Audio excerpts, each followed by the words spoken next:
This is cool. Christ clean me up. Christ clean me up. I ain't got a stain and I'm feeling brand new. Yeah, yeah, yeah, yeah, yeah, yeah. Christ clean me up.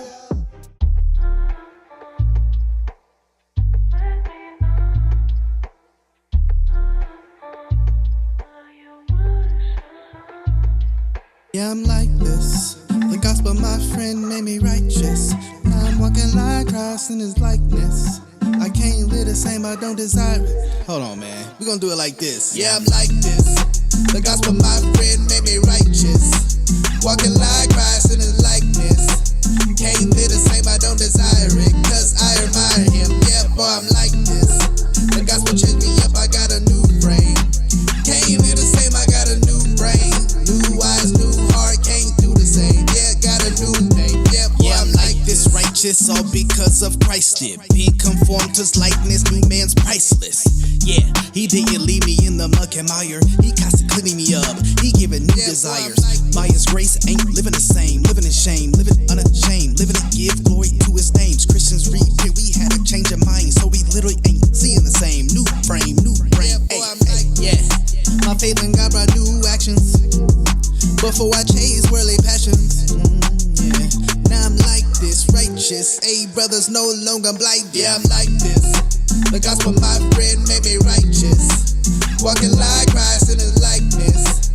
Can't live the same, I don't desire it. Cause I admire him. Yeah, boy, I'm like this. The gospel changed me up, I got a new frame. Can't live the same, I got a new brain. New eyes, new heart, can't do the same. Yeah, got a new name. Yeah, boy, I'm like this. All things theology, we chop it up properly without an apology. Gotta give that theology to God, hallowed be, cause this is how we do it at All Things Theology. Yo, grace and peace, welcome back to another episode of All Things Theology, where this is your host, K-Dub. Today, man, we gotta talk about Billy, man. No. There's been some funny memes. There's been some funny nicknames. I heard Billy the Kid, Billy the Crash Out. I gave him the name for Forbidden Videos, right? Come on, man. Boy, ain't no way, boy. Yeah, man, we got to talk about it. You know, this debate conversation could have not gone worse. I mean, the man is trying to sue. He did a 3-hour rant. Right? And then said, well, deleted the video, but we got the video. We're going to play it. But hold on, wait a second. Breaking news. We are getting a live scene of the immediate reaction from Billy Carson. I want to take you there so you guys can see what's going on. I'm Debo. Who? Debo. What's up, Red? You got my 40, homie. I don't have nothing. Yeah, you got something. Why you tripping, Debo? Shut up. Oh, man, that's messed up. What you getting back his chain? What chain? Yeah, what chain? Yeah, so people said that's what happened right after. I cannot confirm or deny if this is AI. You know, Billy says a lot of AI stuff has happened since that. I can't confirm or deny if that really happened, but it sounds and looked legit. Put a 1 if you thought that looked legit. Like, man, Billy got deboed. He got deboed, right? What'd you say now, Chuck? Wow. What a reaction. Well, let me just say this. A telltale sign of losing a debate is if you sue them and try to get all their videos taken down. I'm just saying, that's like a telltale sign that you lost the debate. Well, look, we got to get right into it because there's a lot to talk about. I don't know how much I'll play this, but hey, man, we got to talk about it. I have it sped up. Now, some of y'all going to think it's already fast, but I like listening to stuff on 2.0 speed. I have this at like 1.6. So yeah, you may be like, oh, slow it down. No, we're going to keep it where it's at, right? So let's get it. Yeah, shout out to Wes, man. You're a godsend to the body of Christ. I'll tell you this. That boy Billy ain't gonna debate another Christian ever again. No, no, no, no. Right, and so look, yeah, let's get into it. Let's talk about it, y'all. Like I was just telling you guys, it's Billy Carson, aka Forbidden Knowledge.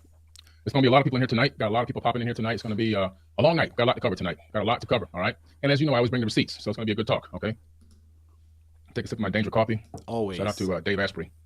Anyway, so what is today? What is this video about today? Billy Carson exposes fake debate video. All right, what is this? What is this all about? What is he talking about? What's happening out there? Fake debate. What's going on? Everybody wants to know what's happening. What's going on? Well, I'm going to tell you what's going on. Yes, I am. I'm going to tell you what's going on. So let's start from the very beginning. We're talking about 4 defendants. Actually, now there's a potential 5th defendant. Their names are defendant 1, 2, 3, 4, and potentially 5. These are not names of people because those people are actual defendants. And you'll see by the end of this video why I call them defendants. And so they're defendants, not people.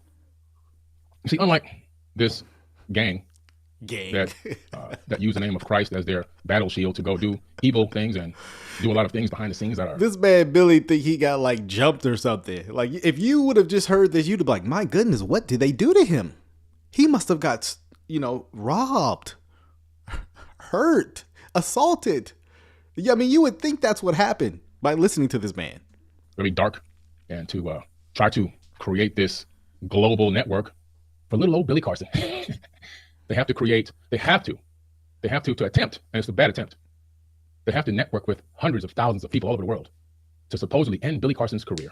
Well, they only don't realize not only are they not ending my career, they're making me more famous because they call my name out every 5 minutes. So why are you so mad at suing people and trying to get people's videos taken down and then deleted this video? Sounds like a bunch of, Gaslight. I'm thinking that's some type of arsonist. I'm on their tongue and their lips every minute of the day.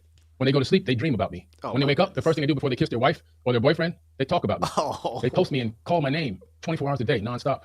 They're absolutely infatuated with me. This is someone who thinks their popularity is greater than it is. No, bro, you got cooked by the whole entire Christian community. Like everybody came together. Pentecostals, Baptists, Presbyterians, everybody, Reformed, Armenians, everybody came together to talk about how bad you did in that debate. I mean, that's how bad it was, bro. Like, no, I haven't seen any Christian saying Billy did great. None. And because of that, and because of what they have done now, they have created this whole energy field. That's what's behind me now, this flower of energy. They've created this energy. There's only one force that exists in the entire known universe. One force, one consciousness. There's only one. And that one force can be used for darkness, and it can be used for light. Just like the Jedi. The Jedi will use the force for dark. The Jedi will use the force for light, and the Empire will use the force for darkness. It's up to the wielder of the power. But the true masters know how to turn that dark energy into light. So all this energy that they're in their crock pot stirring up, we're going to attack Billy Carson. We must do everything we possibly can, including making fake accounts, making bots and robot accounts to comment and hate and try to thumbs down videos and attack and threats against his 12-year-old child, threats against his family, which I'll go over in a little bit. Now, I haven't seen anybody do that except them say that. Now, obviously, if someone threatened your daughter, we don't stand for that, right? We're Christians. Of course, we would rebuke that. But all this is just deflection from the real thing that happened. That's what you're going to see through this video. As they try to track down his goons or whatever you call these people, these zealots, track down, want to find out where I live, want to show up where I'm going to be, want to beg their followers for money to try to investigate and research me. Why are they doing this? Why are these defendants doing this? Well, there's 2 reasons, actually, maybe even 3. The first reason is clout. These defendants, are actually clout chasers. That's what they are. They're pure clout chasers. Nobody really cares to know who these people are, except for the people that are in their religion, which is not even a religion. It's more than religion. It's more like a cult. Now, he said this is all about clout. Now, look on his channel. Now, he does have a lot of subscribers, but he doesn't get a lot of views until he talks about Christianity. Like, go look at his most viewed views. They're about Christianity and the Bible. So if you want to talk about clout chasing, it's you. And a lot of what you're going to see in this is projection. It's a projection fallacy. They're doing what they claim you're doing, right? You ever heard someone like attacking your character and then they say, you've been attacking my character this whole time? It's like, wait a second. That's you doing that. That's called a projection fallacy. And that's what he does a lot in this video. And I think this is like he shows his hand a little bit. Let's keep going. Real Christians. I know cult people. This is a cult that they're involved in. It's a cult. I know real Christians, good friends that are real Christians. And what they're in is not Christianity, it's something totally different. So let's break it down tonight. We got 5,400 in the live chat. We got to get some more people in here. Make sure you guys share this video. We need more people in here. Get this video shared to everybody you can possibly get it out to. But we're cloud chasing. Get it on out there. We're doing it for Carson's career is really going to come to an end. We're doing it for numbers, but throughout this video, he's going to just mention numbers all the time. You see, you can't end the career of an independent man, a self-made man. I Self-made. don't have any corporate contracts. I didn't sign a book deal with a major company. I own my own publishing company. I didn't sign a clothing deal with a clothing company. I own my own clothing company. Nice threads too. My own watch, my own shoes, my own everything. Oh my goodness. You can't shut down somebody or end the career of somebody that that didn't sign a TV deal with a major network. I own my own TV network. It's not going anywhere. You can't shut down somebody or end the career of somebody that has over 140 social media accounts with over 10 million followers. And I really call you guys 10 million leaders because I don't have followers. I create leaders on my networks. So you see, you can't really shut them down. You can't really end a career. All you can do is blow me up. And that's exactly what's been happening. And but look. So is that why you're suing? Is because these guys are blowing you up? How dare you? About to hit 6,000. We'll have 10,000 on here pretty soon. I'm just delaying a little bit. We'll have 10,000 people on here pretty soon, which is phenomenal. He keeps mentioning numbers. Get all your people. Keep sending more of your people over here. Send them on over because this is going to be a beautiful discussion tonight. This video has now been deleted. The irony in this video he's talking about sending people over to is now deleted. I mean, you can't make this stuff up. I'm looking forward to it. All right. So let's talk about the mindset of people that would want to attack a 12-year-old child. My stepson, the son of my wife. Let's talk about this Christian ideology, this cult Christian ideology, where they want to attack children. They want to find out about the children. They want to find it. They want to show up at the crib. They want to show up at the house. They want to pull up. Oh yeah, they never said this in any video. But the people that they're connected to, which we're going to break down who they are a little bit today. I'm going to save some for the legal system and I'll tell you the agencies that we're working with as well. But it's very interesting. You have to really begin to question the mindset of people and their real agenda. So no, and what you're going to see throughout this discussion is he addresses everything but the debate, because that's what this video should be about, right? Fake debate. That should be about the video, not the aftermath. You should be addressing the actual issue at hand. Much of this conversation he's having, this monologue he's having with him, this diatribe, has nothing to do with the debate. It's other stuff that Wes isn't involved in. I mean, unless you're saying Wes did this stuff, then it's irrelevant, right? Not spreading love and light and the gospel. It's really about domination, control, power, and taking over. You see, that's what it's really all about. When we were live yesterday, my wife went live yesterday. Some of their zealous cult followers, and you can go look at the comments. We didn't delete them all. They're there. I can't even repeat what was said about our son on this video because they would delete the video. But this is the following that these people have. But you deleted the video, so. Real followers. We have leaders. They have followers. Because the people that are on our side, they would never bend their mouth to do some of the things, and also never take the bribes and take these secret phone calls that have been going out to try to recruit more people, to ask a lot of incredible questions and to dig deeper and to try to raise money and beg for money and to try to find out addresses and locations and all this kind of. Trying to raise money. This guy's wife literally said he will only debate for $50K, but we're in it for the money. You see this? That's why I say this is a lot of projection fallacy going on. Stuff, threats of, we're going to be pulling up, we're going to be showing up at these events from the top all the way down. So defendant number one is part of a ringleader program. He's not the main ringleader, but he's one of them. And we're going to be going a little bit into that tonight as well. While we still also talk about this contrived debate situation. Contrived. Okay? But this organization that is defendant, I'm sorry, it's not defendant number one. I'm going to actually call him defendant number two because he's actually technically number two on the docket that we have. Defendant number one, we'll be talking about him in a minute.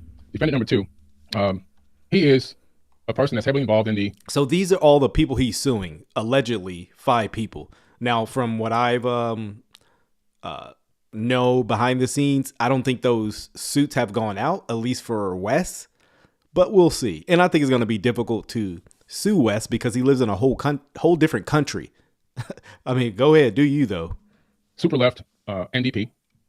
They're backed by religious zealots. A lot of them are with the University of Ontario, which we've already been talking about, the University of Ontario. Wesley. And they're heavily involved in bribes for false information and doing a lot of what you would call research.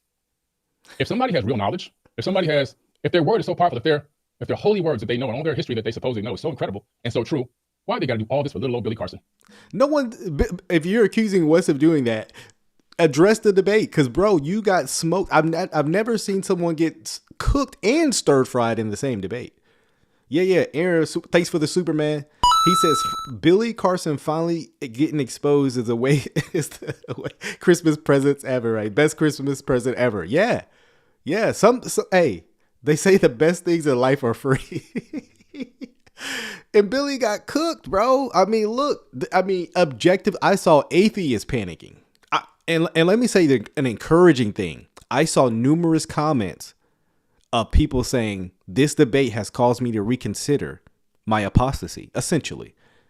And that's why this is so important, because people saw the facts at hand, and Billy did not know what he was talking about. And look, let me just tell you this. Billy's one of the brightest. That's the bad thing. Billy's one. I mean, because they are going to bring out some of this sort of same rhetoric, right? Christianity was just copied by these other religions. Oh, the resurrection never happened. That's a later development. The Gnostics. Oh, slavery is. It's the same thing, right?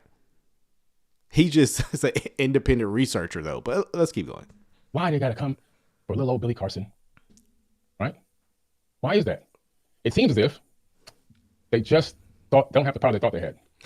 Right? So we're heavily involved in a lot of research, along with sharing information with different parties. Yeah. The same research would cause him to say the Sinai Bible was, Codex Sinaiticus didn't contain the resurrection, which it did, and then him to claim, I was talking about the Gospel of Barnabas, which is a 14th, 15th century forgery document. That's like, this is the research he's appealing to. Organizations. One is the RCMP. That's the Royal Canadian Mounted Police. Through them, we were able to get connected with the VDP, the Vancouver Police Department, also the CFSEU, which they then linked us there in a conference call. So we're dealing with the Combined Forces Special Enforcement Unit, and they're involved in a lot of organized gang-related crime. Gang-related. They're involved in. And why is it gang-related? Gang-related. Because in America, this would be called a RICO. When you put a group of people together and you begin to organize, and you can he's trying to bring RICO charges on everybody. This is wild. To attack through cyber attacks, through physical attack, through threats, and you also you create this environment for negativity. You create this environment for potential threat of life. You create this environment for zealots to feel that they're now empowered to injure, potential injury, and things like that, or to disrupt business. That's a RICO. But they have something different in Canada for that, as we were told now through the attorneys and the talks we've had so far. And also the Canadian Anti-Fraud Center, the CAFC. Cybercrime involves fraud, phishing, and other online fraud, including scams. And one of the scams is contacting people and paying bribes, offering bribes, which has happened, to get them to give an alternative view or a different opinion about forbidden knowledge of Billy Carson, which has already happened. There's already one named defendant. That'll be defendant number 3. Okay? Pretty interesting stuff tonight. So where are we at now? We got 7,000. Come on, let's go. Come on, bring the people on in here. Get this video out there now. I got a lot to talk about tonight. This is the video y'all been waiting on. I saw one of their videos go, I said, the video you've been waiting to see. Now, that ain't the video you've been waiting to see. Nobody's waiting to see their videos. Nobody cares to see their videos. Only the people that are already in the cult or people that are just curious. The people that want to see videos or the video they want to see is the ones that I'm putting out. And nobody puts out more volume of videos and content than I do. And this video is now deleted. Every time he says something ironic, that's what I'm going to say. And this video has now been deleted. Nobody in the world. Not one single person. You may try to collectively create a whole bunch of content by passing the same video around 100 million times, talking about 2 things or 3 things. That's all you really have. You have nothing else to talk about. But in terms of real knowledge, you don't have any. Now, let's start with defendant number 1. Okay? Wesley Huff. Defendant number 1. Let me pull this out. People are shocked that I'm suing somebody. I've sued a lot of people already. This is. I'm not a dummy. I'm not one of these kids from the hood that just goes out there and gets into fights and shoots people. I don't do that. I use the same legal system that's been afforded to everyone else of every color and every race that's available to me. Let's go ahead and get into some of this. I'm going to pull up defendant number 1 here. Let's see if I can find him here. There he goes. This defendant was considered to be a very close friend.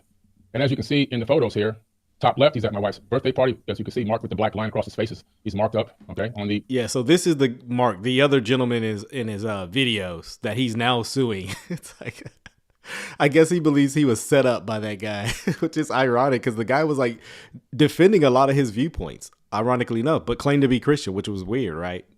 Bottom beneath that, you see all of us in white. His face has got the black bar across. That's, again, we marked up his face. But again, this person was at my wedding. That's my wedding down there. But my very, what I thought would be my very close friends. We had a very private wedding in Bora Bora, and I think we only had 14 people there max, and he was actually one of those 14 people. On the right, lower right side. Oh, and let me say this. Billy is a terrible friend.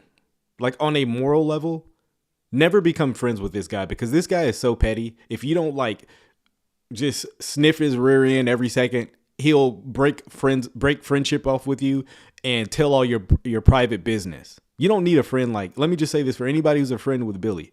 Do not become a friend with him. Just disassociate yourself because he's terrible.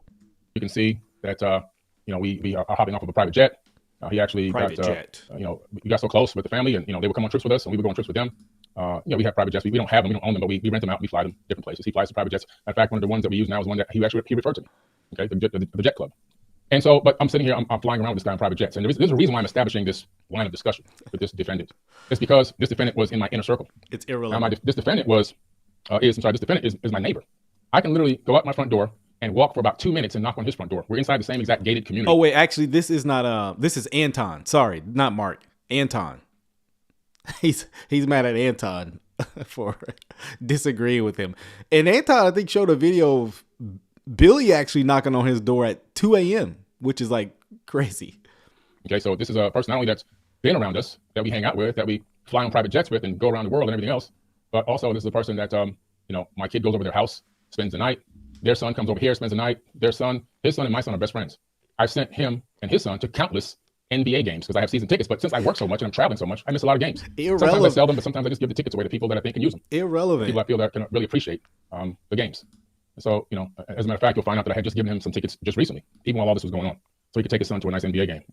Anyway, so this is the type of person you believe is really close to you and would never betray you. This is something that I manifested. This is no blame on the defendant. This is a blame on me. Because at some point, he got past the radar. He really got past the radar. From the beginning, he was a secret hater from the jump. You just never know. Sometimes you get people that you think are really close to you and they're your real friends, and the whole time they've got some type of envy or jealousy or whatever it is brewing in the background, some type of deceit, or they're ready to backstab or whatever the case may be. Right? Now, this is all supposed to be relevant to the receipts. He's going to prove how this was a fake debate. This is a logical fallacy called red herring. Red herring. It's literally irrelevant to the basis of your claim. None of this is actually pertinent to proving the debate was fake. All you're proving is you don't like this guy anymore. That's irrelevant. But that's the situation. So this is the guy right here. All right. So why would I show something like that? Well, I'm establishing a relationship, and it's very important as to some of the videos that have been put out there that have been circulating, where you see me pull up to his house, or I don't pull up, I can ring the doorbell, and I'm going to play the audio from you ringing the doorbell because I recorded myself at his house with audio, and thank goodness I did that because the audio tags the date, the time, and you can hear me speak my location, where I'm at, what I'm going to do, and the doorbell I'm coming that I ring. You can hear the doorbell ring. Okay, it's very, very important that I establish this timeline. This is called evidence. This is called evidence. This is not evidence. There's people out there in this gang, this gang out there. I do call them a gang. This organized crime gang. They want to establish me as some type of a crazy guy who pulled up on a YouTuber when that's not what happened. Okay. Now I actually got very sick. I was extremely sick and went in the hospital prior to this whole thing happening. And when I say I was sick, I was deathly ill. I actually almost died. We did a whole podcast about this. Here's what don't make sense. Okay, if you were sick, near death, why would you accept the debate a few days later after you're recovering? I mean, I'm willing to accept the claim that you almost died. I mean, right? That's believable.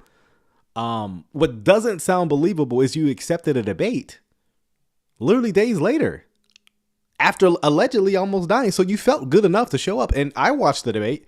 You sounded okay for the first half, right? then homie pull out his facsimile. Then you got a little nervous, right? You look like you wanted to die during the debate, but you didn't look like you were recovering from death. We need to make that distinction. Maybe a couple of months back when it first happened, I'm still not fully out of recovery. Okay. This is me in the hospital and my wife sleeping on a sofa next to me. Well, in the middle of the night, you can see the heart monitor, the oxygen in my nose and everything else. And I did a podcast about it because she literally saved my life and allowed me to make it back to America so that I can get hospital treatment in America, because where I was, they didn't have the proper treatment. And why am I showing you that? Also to establish a timeline. It's very important to understand what was going on. And yes, I was really in the hospital, and yes, I was really sick. Okay, here goes my hospital bandage that I take, because everyone knows that my leaders out there, my leaders that are always on my accounts, know that I always keep receipts of every single thing. And that's my hospital bandage. It sounds like a paranoid man that if you literally document everything you do, you go to the store, I got to show me a video of me in the store because you never know. I'm just like, it sounds like a paranoid man. And then I have my hospital bills.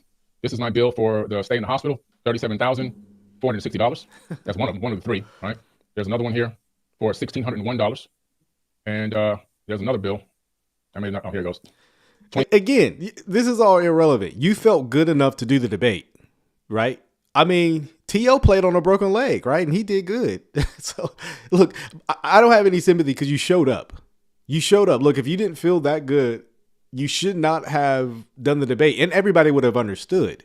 You could have rescheduled, postponed for another day, right?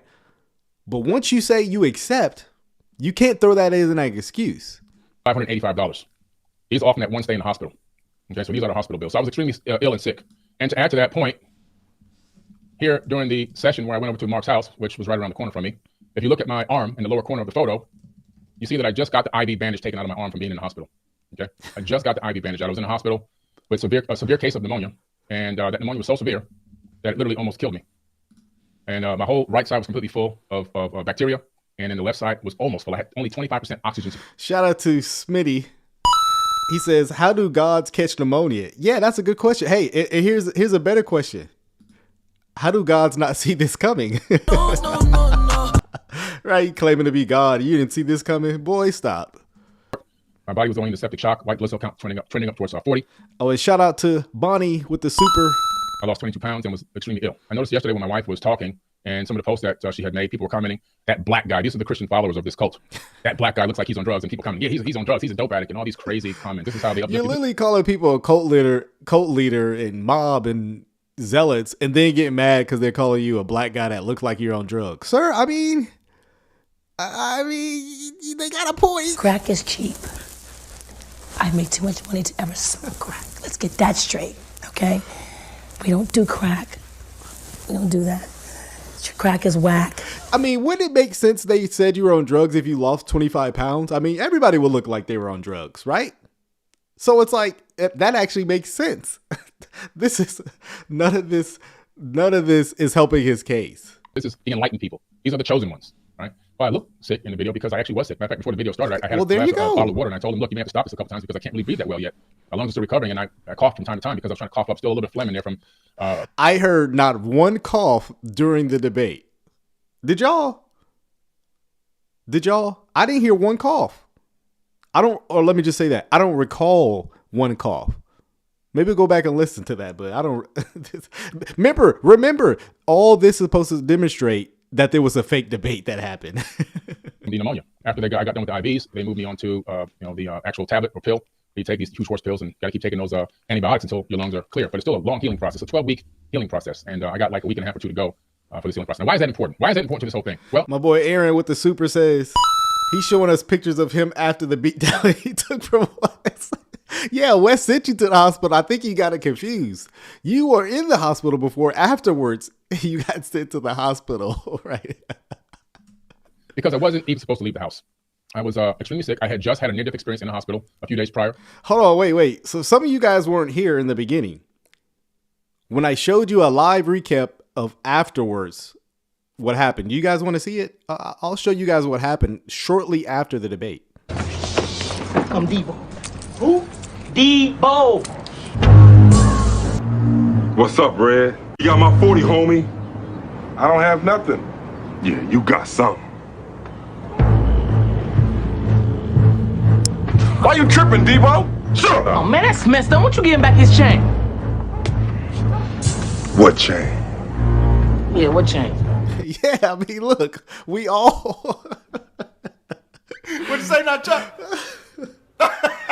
Look, hey, allegedly, Billy's talking about AI, I can't confirm or deny if that clip is real or legit, but it looks believable. It looks believable. That's all I gotta say. I don't want to get sued, so we gotta say allegedly. You gotta say allegedly, right? We let's get back into this, right? That is just straight foolishness, right? Got released.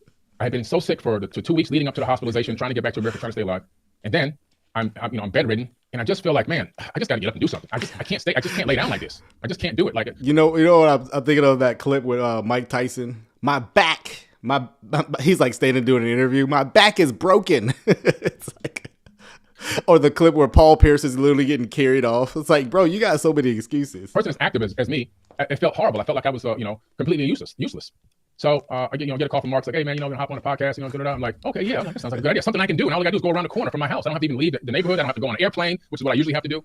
I can just literally walk around the corner and go in his house. So that's what I did. My wife was extremely unhappy that I told her I was going to go over there. I said, I just be like 30 minutes or so. It won't be a big deal. He just wants to have a conversation. We're going to talk about some things. He got somebody else coming on. I really thought it was just going to be like a casual conversation about our perspectives on reality and our perspectives on religion versus spirituality. I really didn't know it was going to be any kind of debate. Okay, it's more of an ambush situation. And I have all the text messages to prove this. It's an ambush. Look, you didn't know what you were getting to. You didn't know you were actually about to talk with a scholar who actually has facts, evidence, and not just mere conjecture. Okay, that makes sense, Billy. In the discovery for defendant number one. Anyway, so I go over there.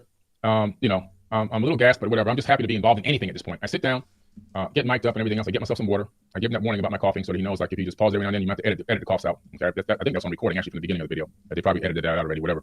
And then he brings on this guy on the screen, defendant number 2. So defendant number 2 comes on the screen. I have no idea who this guy is. I literally have no clue who this guy is. We know. I don't know his name. I don't know who you know now. I don't recognize him from anywhere. Some Joe Schmo off the street. I have no clue who this guy is. But whatever. He seemed like a nice guy. That's disrespectful. There's a man's a scholar, a expert in his field, and he's calling him Joe Schmo off the street. I thought we were going to have a really nice conversation.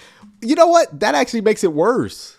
This Joe Schmo made you look foolish. I mean, if I was you, Billy, I would say I did not know I was talking to the leading expert in Christianity. Like I would up his case even more. And I'm like, man, I got to do my homework, you know. Now, this whole time, I'm thinking this is just going to be a conversational based thing. Not a big deal. I don't got to stress my brain. I don't got to think too hard. We're just talking.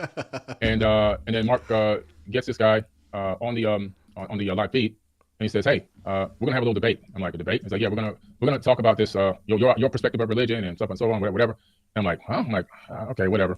And so now in the debate, the way that this works, I've been in debates before, real debates, okay, like from school, the debate club. I understand what a real debate actually is because I've actually been in actual real debates. There's a moderator, a person that moderates. The moderator, him or herself, does not interfere with the conversation. They don't interfere. He was helping you out. Commandeer the conversation.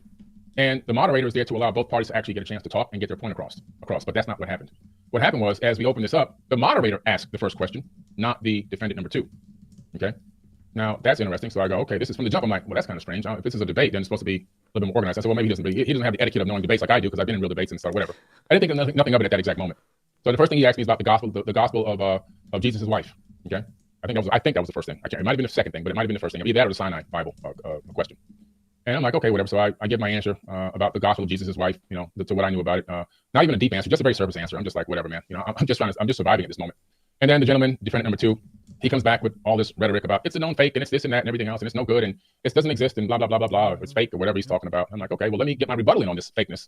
But I never got a chance to get my rebuttal because I had something very important to say about that, which I'm going to talk about tonight. No, you actually admitted to it. You said if he said so. You dropped it and you want to bring up all the Bible. Well, let's bring up the Old Testament. This man doesn't even recall how the debate actually went. He's like, I couldn't get a debate. I couldn't get a rebuttal in. You had plenty of opportunity. You actually changed the subject. About the gospel of Jesus' wife. And I'm going to play a couple of short videos as well. Okay. And then the second question, or maybe it was the first, like I said, I can't remember. And again, I was so sick and ill, to be quite honest with you. Maybe I did bubble my words a couple times with the Sinai Bible or the Barnabas text. It's quite possible. Look, some of y'all think I'm an alien, but I'm really human. Okay. I'm a person just like you guys are. And to that effect, and being in that weakened state, which he knew he caught me in one of my most weakest states. He saw how I only weighed 206 pounds at his house. So it's very, very frail and thin. I've gained back now 15 pounds, but at the time I was very thin, just weak. But I'm human. I might have bumbled the Barnabas text or the Sinai text or whatever. It doesn't really matter. Well, the problem is you said it in numerous of your videos, so it's not a matter of bumbling. And even if you bumbled, it's not the gospel of Barnabas. So that doesn't help your case. It actually makes it worse. Because I never got a chance to answer any questions or get my voice heard. That's what really matters. But I'm going to break down the Sinai Bible tonight. I'm going to break down the gospel of Jesus' wife and some other things tonight as well. I'm going to break them down the way that I wanted to talk on that video, but never got a chance to say anything. And then what they did was they're pretty slick. So every time I had something really important to say or a deep question to ask, defendant number 2 video would just magically disconnect. Boop, he's off again. Oh man, he's off again. I don't know what happened. The first time it happened, I was like, that's strange because it didn't happen when he was talking. His video was very clear and crisp, like almost 4K. Then he comes, he gets back into the live feed, to the whatever app they were using. I'm not sure what kind of app it was. He's back on. He's dialed back in. Now I'm trying to ask my question. I'm getting overridden with other texts. It only happened once where his connection dropped off, and it was like at the tail end of the debate. Discussion, whatever you want to call it. Other words from defendant number 1. He's overriding what I'm trying to say, everything I've got to ask. He's talking over me. I'm the person that's supposed to be in this debate. I can't even get a word in. And as soon as I say one thing, the other guy, defendant number 2, he's overriding and talking over me. I'm just sitting there patiently, just quiet, okay, you can sit there, just sitting there. Then all of a sudden I have something powerful to say in response to say, boop, disconnects, video disconnects right when I start talking again. No more video feed gone. It did happen. Like, this is crazy. Now I see what's going on. This is an actual setup because every time he would come back and start talking dogmatically and talking all this garbage, he would then pick up his cup and do this and give a smirk. So I saw then at that moment, I realized, oh, this is a control. No. He's arguing. They're like giving cues to each other. He's literally sipping his tea. Well, I don't know what the West likes to drink. He's Canadian, so Canadians probably like drink tea, right? It's just fresh off the stove. He's giving like cues to the debate. The other guy, wasn't helping Wes out. He was actually disagreeing and agreeing with you. That's wild. Setup video to make me look like I'm some type of dummy and I don't know what I'm talking about. So they can go bragging to all their Christian buddies and friends in their cult and, oh, he didn't know the answer to these 2 questions. Not you really. Didn't. Again, I try to hold off with having faith that maybe Mark wouldn't be involved in something like this. 3rd time happens again, disconnects the video feed. 4th time happens again, disconnects the video feed. 5th time happens again, disconnects the video feed. Only when I'm talking. And I realized after the 5th time, this is bullcrap. This is, and I said, Mark, this is garbage, man. What you guys, this is set up. This is ridiculous. Every time I have something to say, he's disconnecting. Man, I can see him literally disconnecting his video manually. And only one time I got to ask a couple of questions. I could see him on his screen on ChatGPT trying to look for the answer real quick, and he gives some roundabout, ridiculous answer. And it came to some of the tablets, and I realized then that this was bogus and unprofessional, and something I would never want to be a part of. Absolute total trash. And I told Mark at that moment, I'm leaving, man. I gotta go. I have an air conditioning guy coming to my house. I have my mother-in-law coming into town, and something happened too. We have 5 AC units, and I don't even know which one of them is acting up. All I know is one of the rooms in the house upstairs where she's gonna be is hot. So I had to have somebody come over and. I bet it was hot in there, boy. Which AC unit out of the 5 was broken? So I'm like, I'm not gonna miss this appointment for this trash. This is garbage. So I walk out in the middle, and I tell him, don't use this. I don't approve this. And I never signed a consent. When did that happen?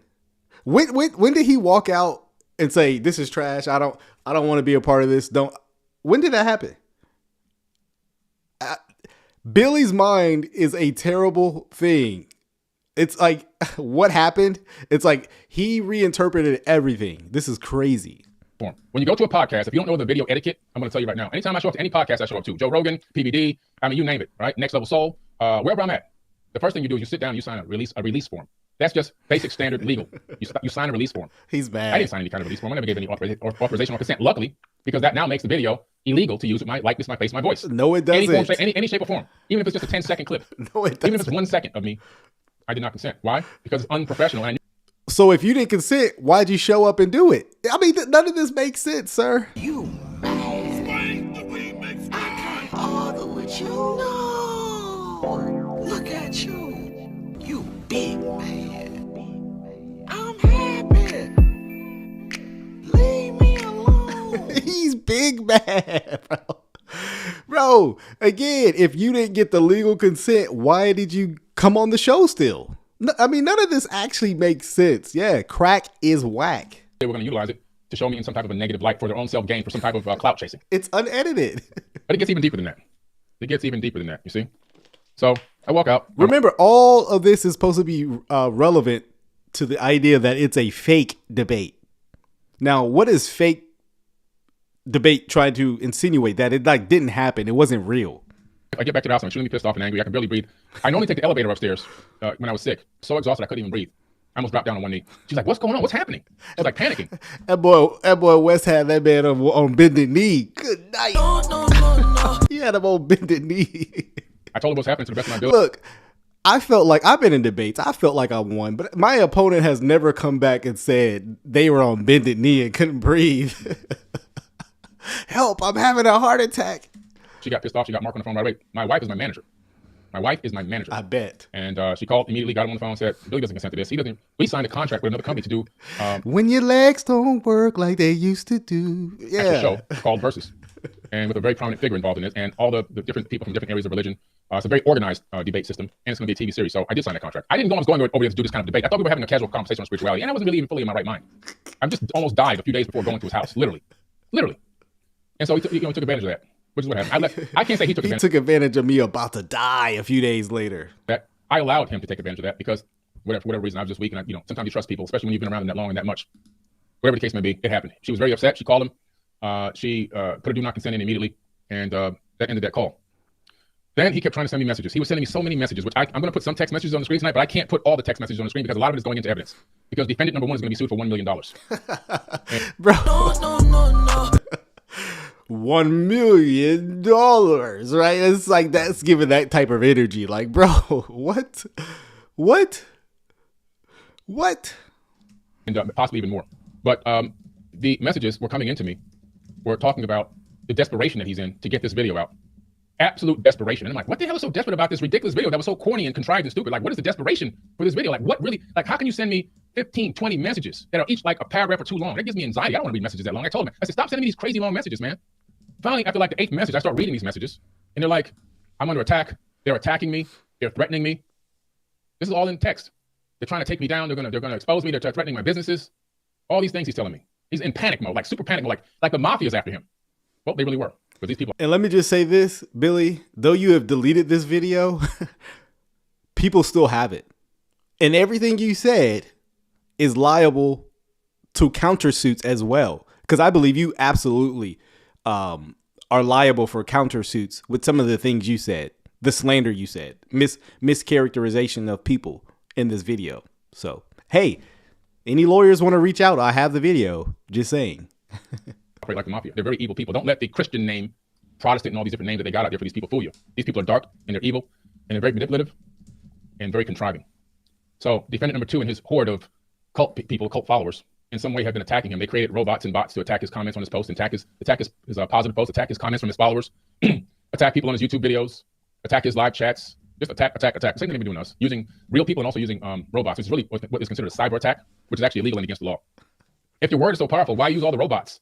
If your word is so powerful, why use all the contrived devices and all the illegal apparatus? Why do that? If your word is so true and so powerful and it's, it's got the light of God and everything in it, why do you have to stoop so low and start doing all these underhanded dark acts? You proved my theory about you people this whole time, this whole situation, all these videos. And the more you guys put out, the more you're going to make me famous and the more you're proving my point. Sir, at this point, you're infamous, not famous. It's in that word, but doesn't mean the same. So he's panicking. Okay, he's absolutely panicking. My wife didn't know that I was going back to see him again. After seeing all these crazy messages and his complete panic attack, I was so pissed off at him. But I said, let me just give him the benefit of the doubt one more time. I mean, for goodness sake, my son has slept in this guy's house, So I go over there at his behest, begging me to come over. I got all the messages. And I meet him at his house. His wife is home. His son is home. His son's eating a shake at the table, drinking a shake at the table, a smoothie or something. His wife is in the kitchen, heating some food up that she got from our chef. Our chef became their chef. Again, just showing the connection there. I've had a chef for 10 years and they like the food and from coming over and eating the food at our house. And now they share our chef. Irrelevant. Warming up some food for our chef. Irrelevant. I go meet with him. I talk with him. He's telling me about the pressure he's under and the attacks he's under. I said, look, man, I really don't care about all that. I said, Mark, nobody really even knows who you really are. So why are you worried about it? Why would you even be worried about this? Like, nobody knows who you are. Like, your business is your business. So why are you trying to sue him for $1 million? This nobody. You have another company that has nothing to do with the internet where you make money. That's how you became a millionaire. You didn't become a millionaire off of YouTube. YouTube is brand new and nobody knows who the hell you are. So why do you even care about these people? But he was so desperate, as if his life was damn near in danger. His family was damn near in danger. He was desperate. I said, look, man. He says, I'm going to make is it okay? He says, is it okay if I make a response video? I said, you can make a response video, but don't use any of my footage in there. I don't consent to it. I said, if you put it in, I'm going to send you a cease and desist. He goes, oh man, we friends, man. It's all over. We're not doing that. I said, okay. I shook his hand and I walked out of the house.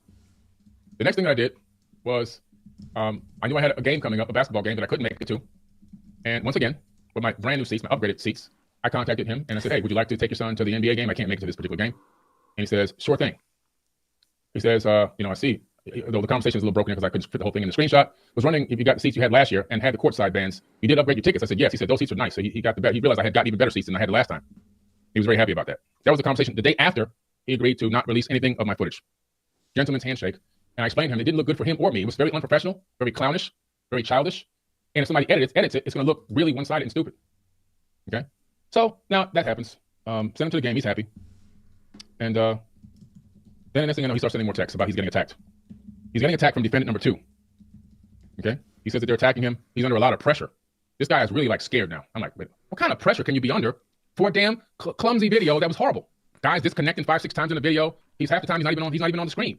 You're talking too much. I can't get a word in. I look frustrated. I can't say what I want to say. I'm walking out. Like, what is so frustrating about this video? So raggedy. Billy is a victim in his mind. Unfortunately, what he's saying happened did not happen at all. I don't care if it was legitimate. I wouldn't even put any crap like that because it looks stupid. It makes us look like we're amateurs. But he's panicked. You are an amateur. 2 weeks later, unbeknownst to me, he releases the full video in the middle of the night. In the middle of the night, he sends me this 3-paragraph text message after the desperation that he was under and the attacks that he was under as to why he had to release this video. Is this one it? Let me see. Oh no, that's the Heat tickets that I told you I gave him. So you can see, you can look for the Heat Sacramento game. You'll know exactly what date it is. He keeps bringing up these tickets he gave him. Like, oh man, I was such a good friend. I gave him some tickets. Yeah, but unfortunately, there are people like that. They'll be nice to you, and then when a moment of disagreement or some kind of conflict, they'll bring up their niceness as proof or some kind of reason for why you should do what they say. It's a form of manipulation. You just use this against them. It's terrible. With the day that he agreed not to release the video, this is the day after he went to the Heat game with his son. Anyway, that text message he sent was probably so long I probably put it up here. So, so you don't have the fact that you're supposed to be bringing out the receipts. This isn't looking good for you. He's in some type of severe desperation. He feels so threatened by somebody, some entity, that he feels like I just got to put this video out to get the pressure off. Otherwise, I'm going to suffer in some way, shape, or form. What that suffering exactly is, I don't know, but it must be severe because this guy was panicking like a little girl, literally. And all this will come out in Discovery. The next thing I know, the video's out. I'm actually sleeping in my movie theater, in my house. I have a movie theater. I'm sleeping in the movie theater. I kind of passed out watching the game that was on that night. Happens to me sometimes. Sometimes the game watches me. I wake up around 1 something, almost 2 or whatever. I see my cell phone is blowing up like crazy. All these people contacting me. People haven't talked to me in a few weeks or a couple of months. That's wild. The Heat game was watching him. That's not how it works, Billy. Whatever. I'm like, what's going on? It's the middle of the night. Why are people calling me like this? I read a couple of the messages, and it's about this video that's out. I'm like, what video is this? What's going on? They're really pissed off about it because they said, man, this is like some kind of setup you're in, Billy. What's going on here? I click on the video, I see it, I realize it's out, and I go to Mark to text him, and I see he has sent me this long message about, I'm so sorry, I apologize, I wasn't supposed to put this out, but I had to release it because of too much pressure, I was under so much pressure, and they were attacking me. Exact words. So I said, okay, that's not acceptable. So I go to my computer, I write a do not consent form, professional do not consent form, I print it out on my printer, and the next thing I do is I head over to his house. Now, they try to make it look like I'm pulling up on a YouTuber. I saw some video. Yes. Billy Carson's his career is going to be ended because he just pulls up on YouTubers, as if I drove through the middle of the night in a snowstorm to go bang on this guy's door and tell him to take the video down. No, you did it in 2 a.m. and walked over because you said it's your neighbor and banged on his door at 2 a.m. or rang his doorbell, right? You don't want to overdo it. That's crazy. I mean, nobody said you went through all these hoops to do it. It's still 2 a.m, bro. It look crazy no matter how you try to justify it. I mean, just crazy. That's not what happened at all. You see, Defendant 1 and I talk very often. Oh, and he's making all these claims about Mark texting him, hey, I'm under pressure, I had to release it. And all these people are texting me, hey, man, looks like you got set up. He doesn't show any of that. All the receipts of this. He doesn't show any of it. Middle of the night, 2, 3, 4 o'clock in the morning. And the reason why is because we work so much. That's usually when we can have our conversations. I've got dozens of conversations and dozens of times that we met and talked in the middle of the absolute night. When people are sleeping, we're up. We only sleep about 4 to 5 hours a day. Sometimes I sleep 6 max just because my wife really wants me in bed sometimes. So, but that's how we sleep. People are busy. We're busy people. We don't, we're not slackers out here. We're grinders. So we're always up talking. So for me to get up and say, I got to go over to his house. I got to find what's going on. Here's my friend. Like, what is going on? Like, I need to find out what desperation is so bad and so severe that he feels that this had to be done against my wishes and against my will. So I get out and I go to his actual house, which is right around the corner in my gated community. I didn't drive through the night. I didn't drive through the sleet and the snow and track him down and search for him on Google Earth and all these crazy contrived ideas. No one cares. I literally just went right around the corner and rang his doorbell. And what did I do when I went there? I recorded myself. And I'm glad that I did because of this contrived doorbell video. How did the doorbell video get out? This is why he became defendant number 1. He became defendant number 1 because by releasing the doorbell video, he now lets me know that he was in full collusion with this activity after being in some way attacked and pressured into releasing this, which I believe did happen. He then succumbed to this pressure and wanted to be all the way in to show like, I'm loyal. Shout out to LT says, Tex really said, Billy, we are losing money. Damage control is needed now. Retreat. Stay on him, Dub. Absolutely. He's saying the doorbell footage is some kind of contrived video. Bro, it's just the raw doorbell footage. You see how everything gets kind of like misinterpreted favorably for Billy? I mean, you put out a video just like showing him walking somewhere. Oh, see, it's contrived. There's a collusion. Everybody's in on me walking. It's like, my goodness, dude. Guys, so make sure you don't use my name or anything and make sure you don't attack me. So here's the doorbell video. Listen closely. I'm at 9901. Approximately 2:29 a.m. Eastern Standard Time.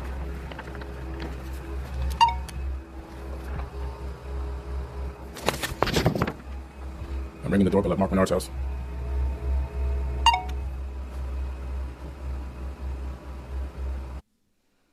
Okay, well, there goes your evidence. Again, more contrived content online. What does that literally prove? It proves you went over to deliver the cease and desist letter at his house at 2 a.m. Okay, nobody's denying that. He pulled up on this guy's house. He pulled up on the YouTuber. Really? Yes. I pulled up on a YouTuber? No, I went to my friend's house. A guy that I actually considered. Whoa. You said he wasn't your friend. No. Don't pull I went to my friend's house now. No, you cannot say that. My best friends. A man that was actually at my wedding, that I entrusted with the care of my own child, that I felt that I can trust around my family, that I've given many gifts to, birthday gifts, holiday gifts, NBA tickets. I say this, never accept a gift from Billy. I went 50% with him on a jet card so we can fly in private jets at a discount. This is people you think you're very close to. You see? So in my mind, I'm going to my friend's house and see what's going on. But I always try to create my receipts to track everything that's going on. And that whole conversation, if he had come to the door, would have been recorded. Because I want to have that information available in court if I would have needed it. To show and prove, number 1, I went there in peace. I went to have a conversation. In my hand at the door, if you look at the doorbell video, in my hand is a piece of paper. That's my do not consent form. Yes, we understand. See, I'm not one of these dumb punks from the streets that just runs out and goes, I'm going to go beat somebody up. Don't mistake where I came from for who I am and where I am now. I didn't get this far being stupid. Do I make mistakes from time to time? Absolutely. Just like anybody else makes mistakes sometimes. But when it comes to protecting myself and making sure I'm doing everything appropriately, leave my own breadcrumbs, I'm going to do that. I always have the receipts. That's a guarantee. I always have the receipts. What receipts? And I got more for tonight too. Let's see, we got 10K. We got 10,800 here in the live chat. We got 10,800 in the live chat. Make sure y'all share this video. And I got my little clip notes here to the side to make sure I keep on track so I don't just wander off and start going off on tangents because there's just so much to talk about. I don't want to get off on too many tangents. Okay? Too late. Let's see where we're at now. Now, that same night that I went to the door, I rang the doorbell, which I recorded, and you just heard the recording of it. So no, Billy Carson didn't pull up on a YouTuber. Billy Carson went to his friend's house, a man he considered to be one of his best of friends, and rang the doorbell like a gentleman within my own gated community in walking distance.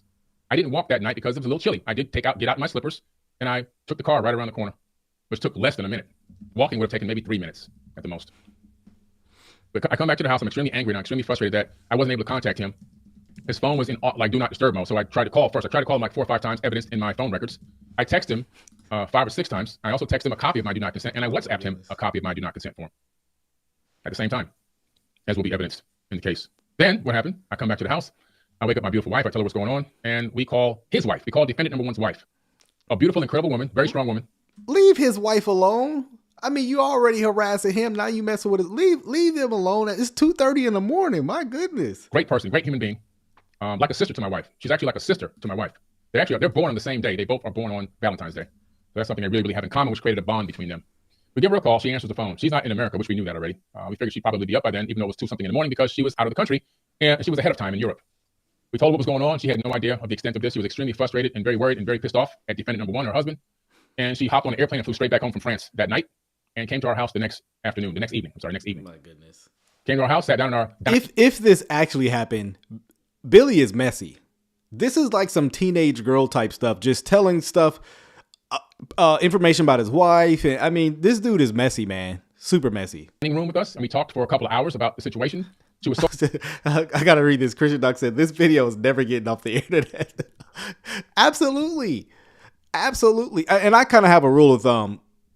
Generally, I can see there being some cases for this, but generally, if I'm addressing somebody, I don't mention their wife. That's kind of my, hey, try to have some moral, integrity. I'm addressing you. I don't need to address your wife, right? Unless she gets in and tries to make this ordeal, maybe. But I'm not dealing with your wife, bro. I'm going to deal with you man to man. But Billy clearly doesn't have that same principle. Apologetic and so sad and so sorrowful that somebody that she loved had done something like this to somebody that she also loved. She couldn't believe it. She was gasped and without any words that he would do something low down and dirty as this. She was completely distraught and disgusted. I was really upset that he did not come with her. I thought that she'd bring him with her. That was the plan. We'd sit there and we'd talk and figure this thing out. But he never came, just like a soft, gentle woman. He never came. He just stayed hiding somewhere like a little girl. He didn't show up. This video has now been deleted. So, okay, didn't show up, fine. We talked to the wife, we give her hugs and kisses and tell her, look, this has nothing to do with you, man. This is just an unfortunate situation. It's an unfortunate situation. But at the end of the day, she got him to take all the videos down. He took them all down. He took down the response video and he took down the contrived, edited version of the debate, if you want to even call it a debate. I call it a defake. That's what it really was. An unqualified garbage. If somebody who really wins debates would have saw that, they would have laughed at us and said, what amateurs? This is garbage. That's how crappy it was. But she got him to take the videos down because she really wears the pants in the family. She's really the boss. When she puts her foot down, everything happens. She's the one who makes that family move. Anyway, so that's done. The next day, they do get served with a letter from my attorney. It was a cease and desist, a formal do not consent via a cease and desist. Even though the videos have been taken down, that was already in motion because I contacted our attorney that same night. And when Billy calls, he picks up. I don't care what time of day it is. I don't care if it's 1, 2, 3, 4, 5 o'clock in the morning. We're getting a response. Oh my goodness. So he was already working on it. So the email went out with the formal cease and desist. I guess that pissed him off that he got that letter after he had taken the videos down. That was already in motion. And it's nothing. It's not a lawsuit. It's just, hey, it's a formal, legal, I do not consent. Then he had to go pay for an attorney to respond to it, as he should. Yeah, that's right. If someone sends you a cease and desist letter, do not get scared. It's pretty much a formal legal threat. Stop doing what you're doing or I will sue you. And obviously you need to determine by what you're doing is illegal or not. And so, bro, you jumping on a video, like any lawyer worth their salt should just laugh at this and be like, you try to sue over a video you jumped on yourself on your free will, and now you're mad that it didn't make you look good? Get out of my office. So he responded to it and confirmed that the videos have been taken down and they're deleted. We actually, in our do not consent, we asked that all the podcasts that I have been in on his channel be taken down, even from the past, because I'm the one who tried to help blow him up. When he had 5 subscribers, I gave him like 50 to 80,000 subscribers by going on his podcast. I'm one of the main reasons why he got to 100,000 subscribers on that platform. I gave him the most views he ever had in his life because my name catches the algorithm. This is why this horde of cult followers are using my name, because they know it goes into the algorithm. They're just clout chasers because they don't have any knowledge. If they had knowledge, they can build their own platform on their own. They can build their own base of fans on their own. But since they don't really know anything, the only thing they can do is create controversy. And we don't know anything. People do dark energy. They're just energy vampires. That's all they are. So the video goes out to the editor. That's defendant number 3. Defendant number 3. That's what I'm asking you a question tonight. Are you nervous? He's got nothing. He's got nothing on me. That's what you said. He's got nothing on me. He just paid me. He paid me before, but he's got nothing on me. Oh, I got something on you. We're going to break that down tonight. We got something on you, defendant number 3. You have no idea what kind of hot water you put yourself in. Like you have, I mean, for a businessman, you got to be dumbing in a box of rocks. Like you didn't realize what you were doing. Number 1 was illegal. You don't realize the financial damages that I'm able to get now. And then the doxing that you attempted to do, that you tried to delete. You didn't realize that we had already copied all of that and logged it into evidence. And that we've already won case with that same exact doxing file that you used, which is fake information, as you'll see tonight when I showcase. Let me just say this. If you ever go do a lawsuit on someone, you find yourself in a court, and whether that's civil or criminal, the last thing you need to do is go on and do a live talking about how you're going to sue that person. Because guess what? Everything you say is now evidentiary. What I recommend when people say, look, I'm going to doing a lawsuit, I'm filing charges, is shut up and don't speak about it until it's over.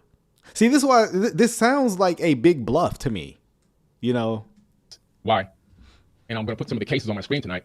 You, my friend, defendant number 3, are going to spend a lot of money. All the money, well, you only made probably $50, $60 on YouTube. So your Instagram isn't even monetized. So you made no money. Except for the money that you got paid by the defendant number 1 to edit the video, which he pays you because you're his editor. And whatever this cult paid you as a bribe to get involved with them and whatever. But I'm going to break that all down in a minute. But what you did was you gave me an easy case. Like the easiest case out of all these cases is actually yours. So all this you're saying on video tonight about you got nothing to worry about, I got nothing on you. No, we got a lot on you. You're the one we have the most on. And, you know, I know you're sleeping on your mom's couch up there in Michigan, but you're going to be sleeping there a lot longer because you won't be able to afford your own place anytime soon, okay? Because we're going to win this judgment against you. So let's get into this. And you guys have been saying this man is an extreme narcissist.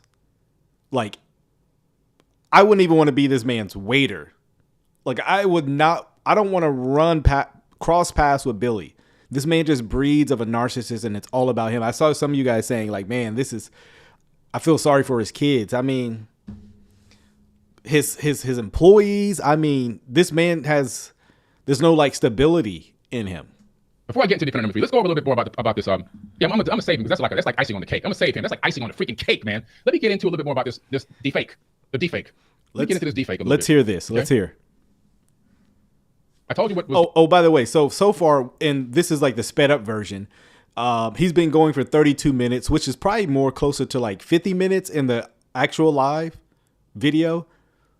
He hasn't brought one shred of evidence to demonstrate his case. It's just amazing. What was happening in this thing. And a couple of the questions that have been brought up about the Sinai Bible and the gospel of Jesus' wife.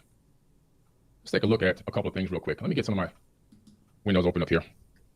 Let me get some of this information out. Where's this PowerPoint at? Hold on a second. I want to put something on the screen for you guys so we can really get this information digested into our understanding. And I'm going to use this PowerPoint as my source material, not because I need it, but because I have the sources on here. And that way, these people can't continue to contrive information, as I am going to be giving sources. And I'm going to give you guys a short video as well here in a second. Okay. Let me just get this thing up here real quick because this is very, very important. And we're going to go into a little bit of what defendant number 2 has tried to make 100,000 videos out of nothing. And what's so funny is his little henchmen and his little people that were already in the cult and already far left. You're ending Billy Carson's career on these 2 questions. Really? No, you're building my career. And to add proof in that fact, this is the most people I've ever had on a live video. Let me go back to my live chat real quick before I pull up this PowerPoint. Yeah, so they're not really coming for you. They're coming because of the aftermath of the Wesley conversation. You can actually argue Wes built you.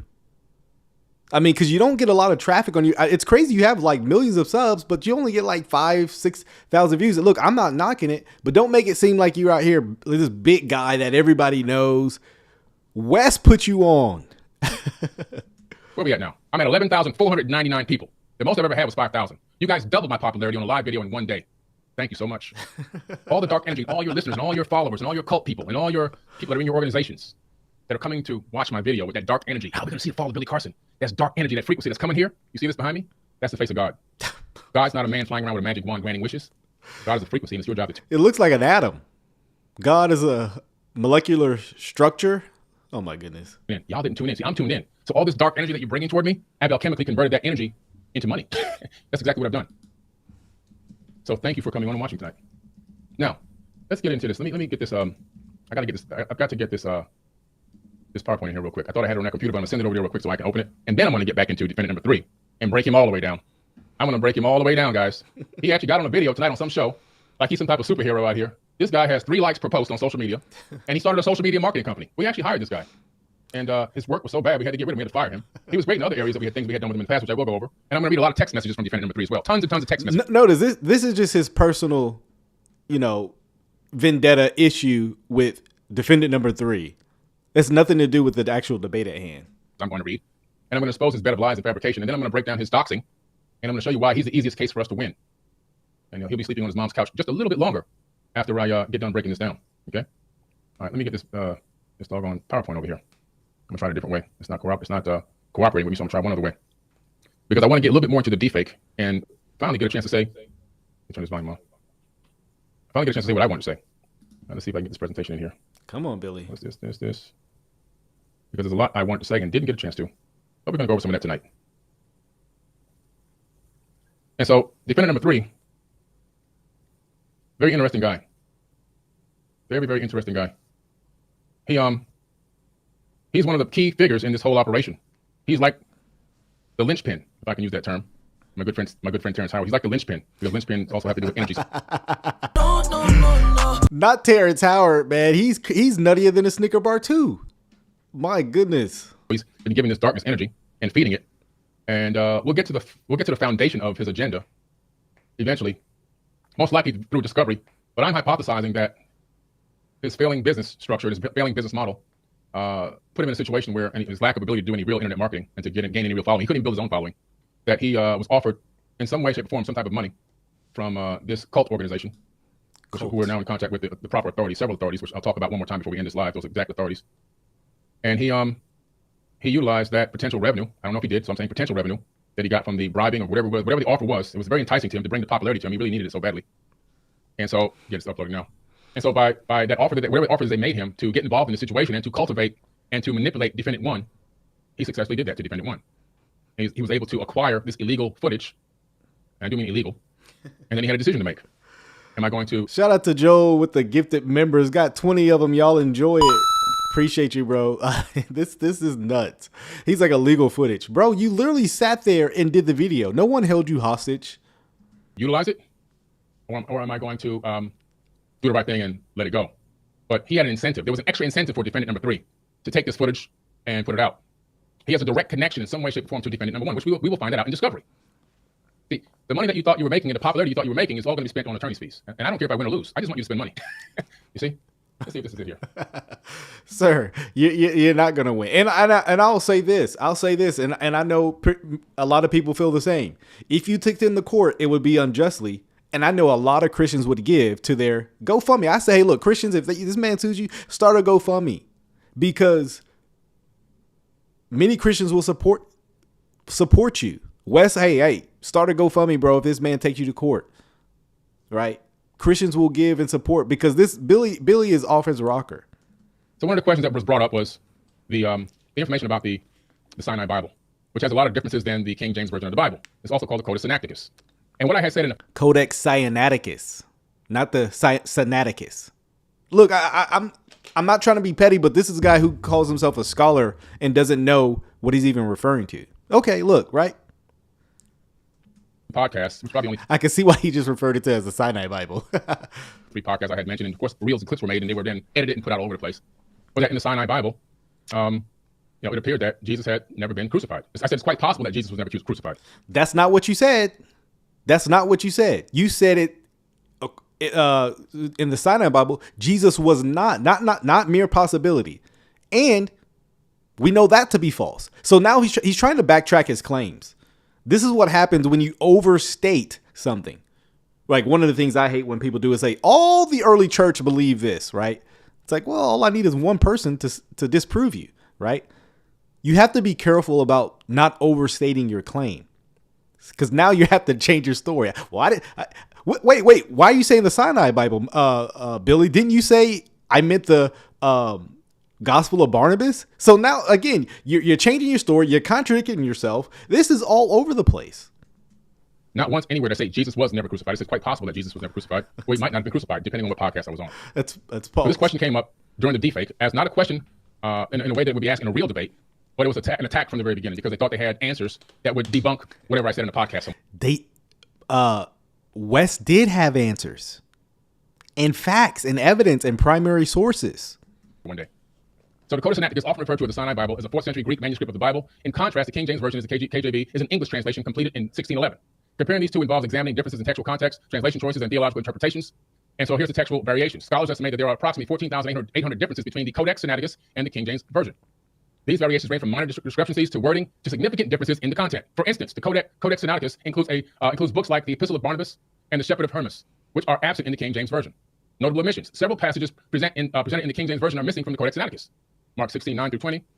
The longer. See, it's easy to just rattle these things off and right. And of course, you speak to skeptics and they're like, oh, okay, yes, this is great proof that the Bible's false, right? Because again, this doesn't, you have 14,000 differences. Again, most of those are just duplications of word, accidental deletions, copying of the same word, right? Textual variants, right? Like the longer ending of Mark is not there.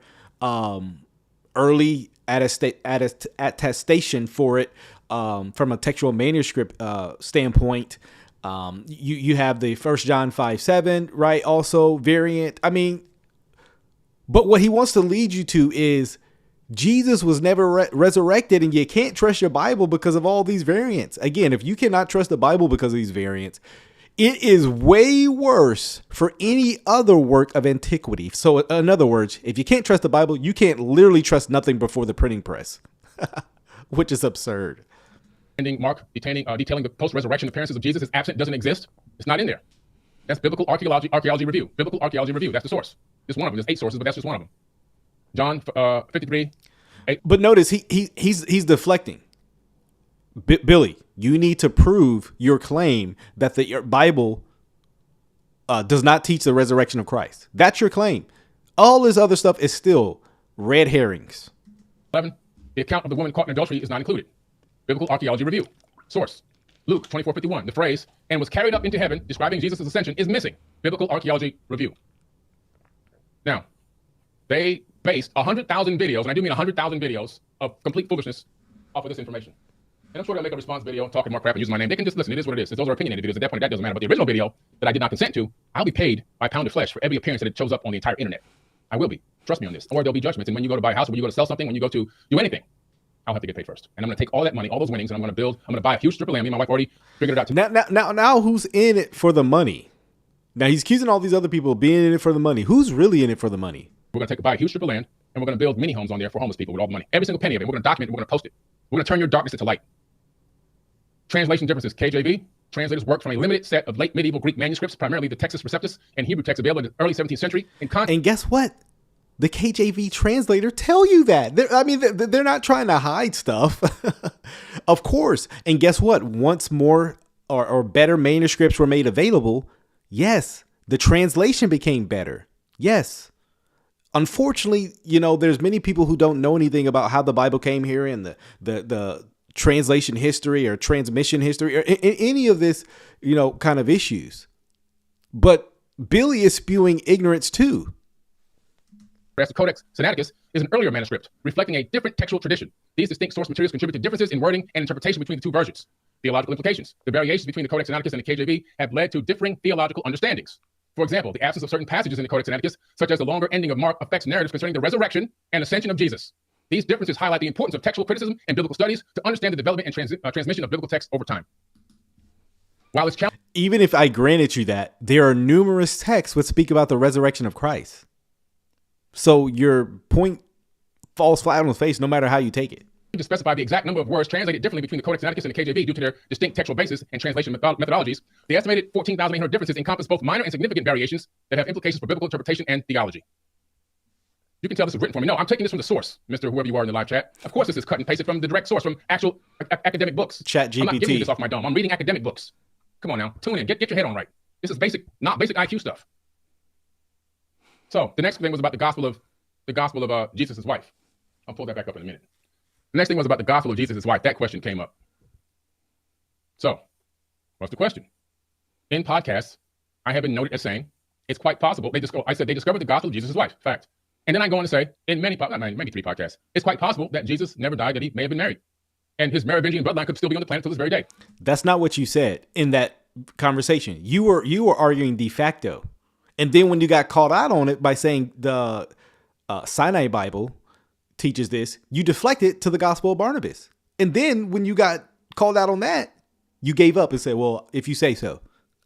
This guy really, that's what's the reaction is kind of worse than the debate, because it really shows you're not a humble person, an intellectually honest person, and epistemically self-aware person, unfortunately. My wording is very specific and basic. Now, let's take a look at something here. I know these guys are jumping up and down over here. Oh my goodness, we got to debunk it. Go ahead and do what you got to do. Listen, man, I'm the king. I'm the GOAT. Okay, you guys are just riding on my coattail. You have no real knowledge. You guys know nothing. It's just a whole bunch of heretical, talk for looking for clout chasing and a whole bunch of stuff you guys are doing there. Just he's angry. He is angry and perturbed. Trying to make it look attractive, but it's really just a bunch of trash. It has no real value for anybody. Nothing there you guys are doing is uplifting anybody. Nothing there you guys are doing is changing anyone's life. Nothing you people are doing over there is helping anyone. You guys are spending tens of thousands of dollars on fake bots and fake YouTube accounts and sending people, hordes of people to attack and show their true Christian colors. Oh, man. Debate is raging among academics and religious leaders over a recently discovered piece of ancient papyrus that makes a reference to Jesus Christ having a wife. Karen King, an expert in the history of Christianity, unveiled the 4th century artifact, which she says is the only existing ancient text quoting Jesus explicitly referring to having a wife, whom he identifies as Mary. King says the fragment of Coptic script is a copy of a gospel, probably written in Greek in the 2nd century. But what is, of course, exciting about this fragment is that it's the first case we have of Christians claiming that Jesus had a wife. Tradition has... He goes on to talk about, I can't play too much of it because obviously... Now, if you recall that debate, Wes mentions Karen King and says she has even admitted now that it's a fraudulent. And according to Wes, every reputable scholar denies that it's that it's early, that it was written in around the 14th century. But Billy still is appealing to it. Like, what's wrong with this dude? The copyright strike, but it goes on to talk about the fact that this gospel of Jesus' wife, this text has been examined, it's been looked at, it's been researched, it's been everything you can think about. Dozens of academics from all over the world, and everyone's looking at this thing, and it's creating a big stir, and it's creating a big hoo-ha in the whole Christian community because it could potentially upturn the apple cart and everything else. There's also some talk about it. Maybe this thing is real, maybe it's not real, maybe it's fake.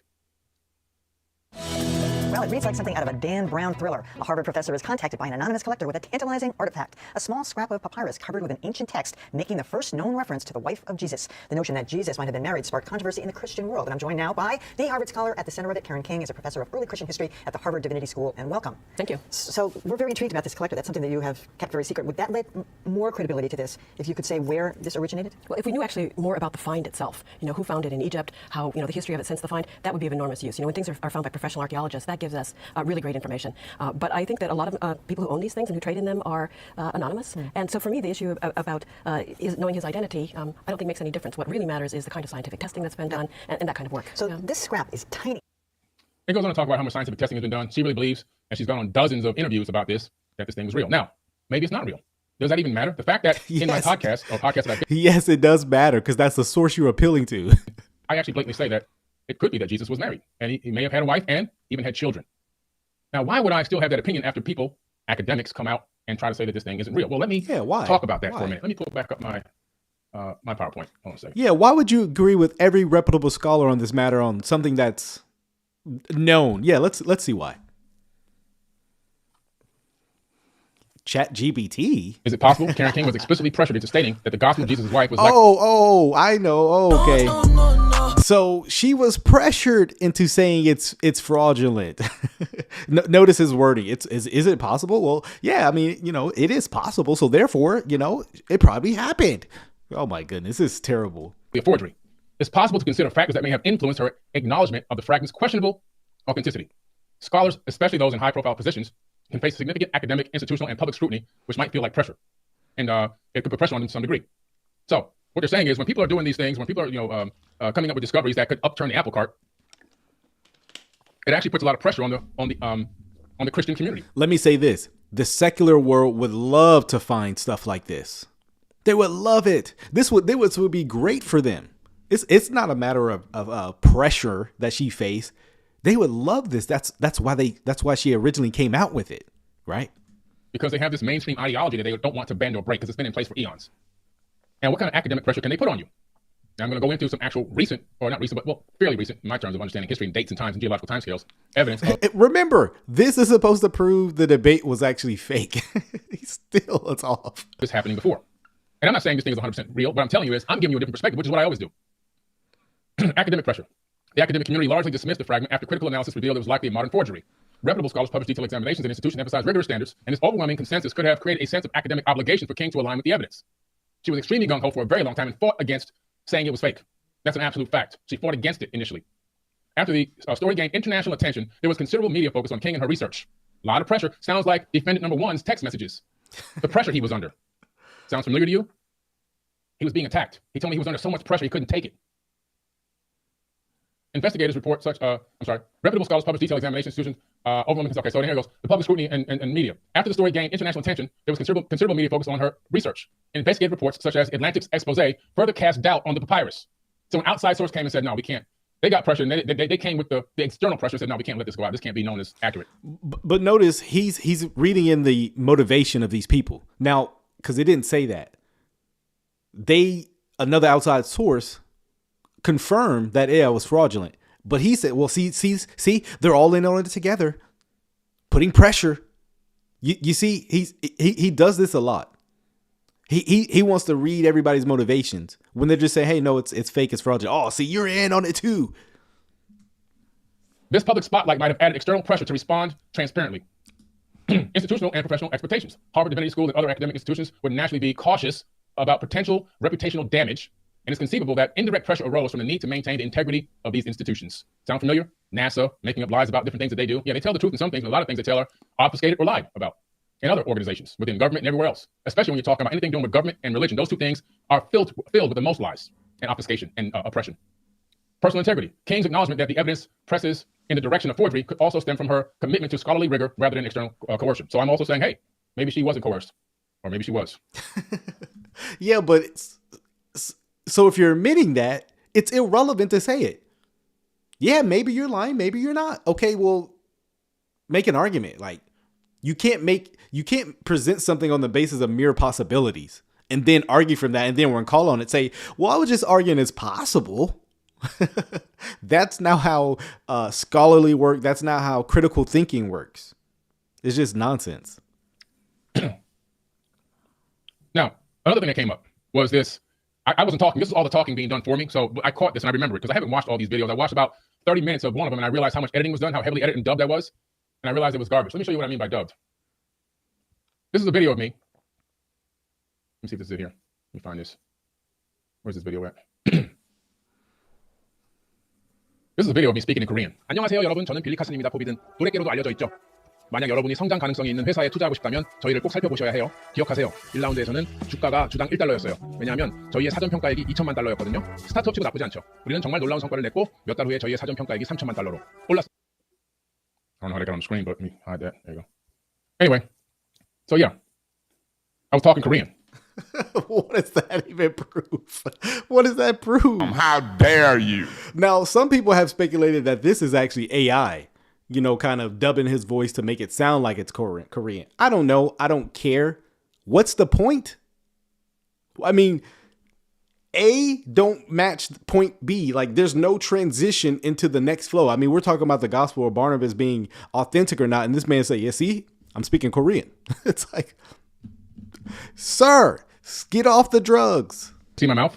Take a look one more time. 안녕하세요 여러분. 저는 빌리 카슨입니다. 포비든 노래계로도 알려져 있죠. 만약 여러분이 성장 가능성이 있는 회사에 투자하고 싶다면 저희를 꼭. Very easy to do, especially when you're editing. Anyway, so let me get back into this. Another thing that came up during the conversation was, and something that I didn't bring up, something that just defendant number two wanted to get off his chest, was that everywhere that Christianity went, women were, you know, they were released from subjugation and they were rising up and they were gaining more prominence and everything else. I really didn't see that, but I'm gonna talk about that in a minute. Let's get back to evidence that people can be put under pressure, or that the church itself obfuscates or suppresses information or changes things or forces things to not be released. And let's look at some history evidence of that when we're talking about the gospel of Jesus' wife. Let's talk about what's happened prior to that. And then you make a decision for yourself whether you believe these people or not, because I don't believe them. The Council of Nicaea, 325 CE, and canonical decisions. You know, when everybody brings up the Council of Nicaea as some kind of conspiracy to pressures of what happened. They're showing their ignorance. Matter of fact, let me give you a source that will be helpful from an actual church historian. Stand by. Yeah, just picture him speaking Chinese again.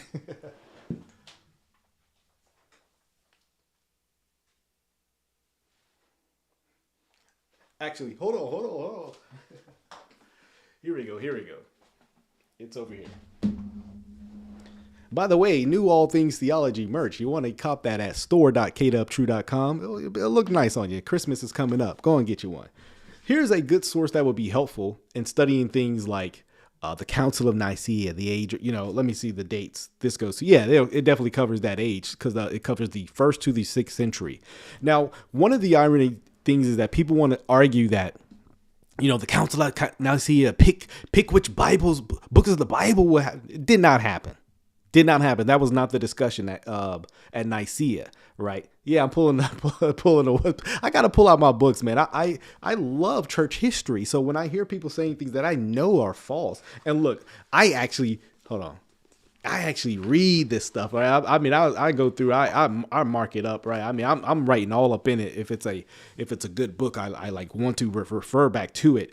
But the Council of Nicaea had nothing to do with like putting pressure on. Matter of fact, prior to Nicaea, the church was under heavy persecution in many areas. And so how would they be, how would this council exist to, put pressure on everybody when the church is really a minority group? I mean, there's not as many Christians as there were non-Christians. But of course he wants to, like Constantine, did all this stuff. People give Constantine too much credit. Constantine wanted the Christians to stop fighting. So he's like, he didn't care which decision they went to. He financially supported the council. Hey, y'all come together. Y'all stop all this fighting. Whatever decision y'all come with, cool, right? Constantine really didn't care. He just wanted peace amongst the believers, right? I mean, that's really the role Constantine had in it. I mean, it wasn't much more, but you'll hear all sorts of stuff people, claim. Let's hear what he has to say. Okay, so here we go. Emperor Constantine. The Council of Nicaea sought to establish doctrinal unity in Christianity, leading to significant decisions about the official biblical canon. Action taken. Certain texts such as did not happen. They did not determine the canon at the Council of Nicaea. Did not happen. Wrong. What happened was at Council of Nicaea, they debated largely. There were other issues debated. It was largely an issue over the nature of Christ. Was Christ homoousios, that is the same substance as the Father, heteroousios, that is different substance as the Father, or homoousios, that's similar substance. Now, would Billy know this? I don't know. But he doesn't appear to, because he makes this an issue of just, oh yeah, they wanted to have unity and determine what was in the canon. No, sir. The Gospel of Thomas, the Gospel of Mary Magdalene, and other apocryphal writings were excluded from the Bible. Did not happen. So you mean to tell me people are relying on this one book for their eternity? They're trying to lock in eternity. They're trying to lock in everything so they can live forever in this magical heaven. And they don't have the whole story. The council. So you're just buying stories. This is like meme church history. You're just buying stuff that people have just said and people have gone with it, but it's not historically accurate. For texts that aligned with the proto-Orthodox views of the time, suppressing writings that presented alternative interpretations of Jesus' divinity or Christian theology. These decisions shaped the New Testament. Let me give you another source, since he wants to talk about the early church. Let me see where it's at. The early church were just picking kind of arbitrarily what was in the book. Let me give you another source. Hold on a second.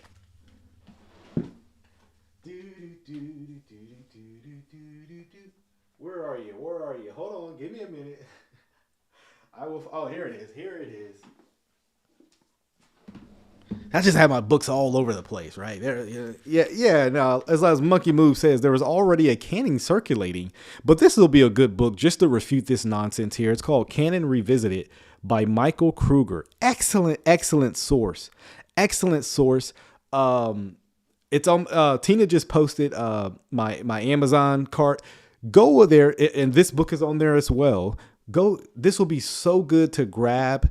to learn the history of the canon. How did the early church recognize what was canon or not? And there's a criteria of how the early church came to recognize what was canon. And it's not what he just said. It's not what he said. I mean, this man does not know what he's talking about at all. It's unfortunate because this stuff is captivating to people who don't know these things. Because all someone has to do is sound confident, right? But don't let anybody scare you. If you don't know, just say, hey, look, I'll look into it. But don't abandon your faith off of falsehoods, right? As we know it, but sidelined diverse early Christian perspectives. There's no hand of God here. Just a bunch of contrived trash like these people are doing with my video that they didn't have the right to actually utilize. You see? No idea what you're talking about. The suppression of the Wycliffe Bible, 14th century. John Wycliffe, an English theologian, translated the Bible into Middle English to make it accessible to lay people. Why? Because ain't nobody going to read that Latin, and nobody wants to read that garbage British. They want to read this thing where they can understand what the heck it's talking about. The Catholic Church declared Wycliffe a heretic and banned his translation. Oh my goodness! So this is a major jump because he's jumping from canon, early church, right? All this, all the way down to Wycliffe, right? And yes, Wycliffe did want to produce a translation that was accessible to the common people, which Rome did not want, right? They didn't believe that the common man should be able to possess a scripture in their hand. But this is a category of confusion that he's presenting. And we're not Catholic, bro. Wes isn't Catholic from my understanding. So, I mean, this is just utter bizarre. Maintained that only Latin was the appropriate language for scripture, ensuring control, sound familiar to you? Control over biblical interpretations. The church feared that access to the Bible by common people, the commoners, might undermine clerical authority and foster dissenting interpretations. More manipulation, more contrived garbage. Sound familiar to you? They have a history of doing this. This is how they live. They live off of So he's just lumping everybody together. As long as he can find one person or one group of people who've done what he said. See, that shows you all Christianity is false. This is an absurd argument. No, we're not Roman Catholic. So obviously we would disagree with what Rome did. But again, we still have a history of manuscripts that demonstrate the historical reality of the Bible and, where the Bible comes from. So again, you're confusing transmission versus translation. You're confusing canon versus something that developed later in history versus someone wanting to suppress things. You're confusing all these things and presenting confusion to other people. Someone said, but seriously, British is annoying. Yes, there's a reason why he didn't present this to Wes, because Wes would have nicer than me. The Lord is still working on me, right? Nicer than me would have said, with all due respect, you don't know what you're talking about, sir. Here's why XYZ, right? Me, I'm like, you got to stop doing that. You got to stop doing that. You got to stop doing that. Yeah, that's what I would have said. It's garbage. These are their teachers. They're only doing what history has taught them to do in that genre. To lie, steal, and cheat. And buy fake bots and attack people's accounts and threaten kids. Wycliffe's efforts eventually inspired the Protestant Reformation, but during his time, his followers faced persecution and copies of his Bible were destroyed. Anytime a light bulb rises up, they smash that bulb, don't they? They're not going to smash. Yeah, that's interesting because what was the phrase that came out of the hold on, let me look.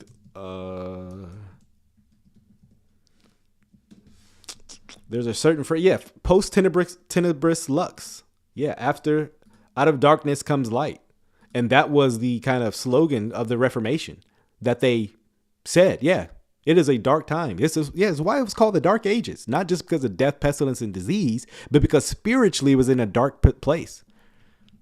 Praise God for the Reformation, which brought the reality of the Bible in the common man to the common man. I mean, without the Reformation that he's claiming and hating on, he wouldn't even be able to possessing a Bible. It's just amazing. Well, it's a new era, baby. I'm a self-made man. Self-made. The Vatican's handling of the Dead Sea Scrolls, 20th century. Y'all getting this in the live chat? Y'all getting this? Y'all getting this? The Vatican's handling of the Dead Sea Scrolls, 20th century.